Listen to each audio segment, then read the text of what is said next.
গরমের এক সন্ধ্যায় রনির বাড়ির লাইট চলে গেল।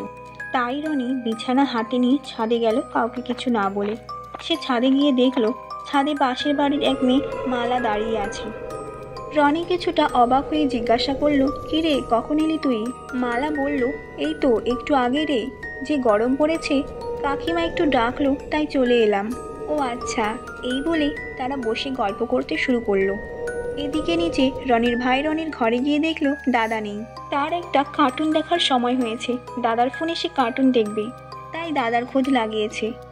দাদাকে খুঁজে না পেয়ে রান্নাঘরে মাকে গিয়ে দাদা কোথায় জিজ্ঞাসা করলো।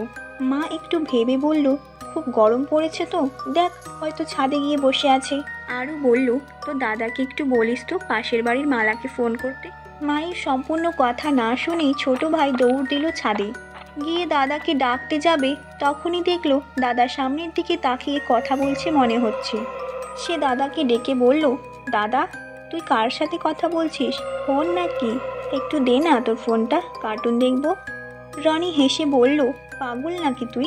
সামনে দেখতে পাচ্ছিস না তোর মালাদি বসে আছে, ওর সাথেই তো কথা বলছি। এই কথা শুনে ছোট ভাই ভয় পেয়ে বলল, ওখানে তো কেউ নেই রে দাদা। রনি এই কথাটা শুনে বেশ অবাক আর ভয় পেয়ে গেল। রনি বলল, দেখ ভাই, মজা করিস না, এখানেই তো বসে আছে তোর মালাদি, মাই তো ওকে আসতে বলেছিল।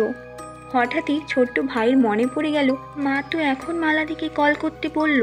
দাদার এই কথা শুনে ছোট ভাই আর কিছুই না বলে ভয় পেয়ে দৌড় দিল নিচে। নমস্কার বন্ধুরা, আপনাদের এই গল্পটি কেমন লেগেছে অবশ্যই আমাকে কমেন্টে জানাবেন।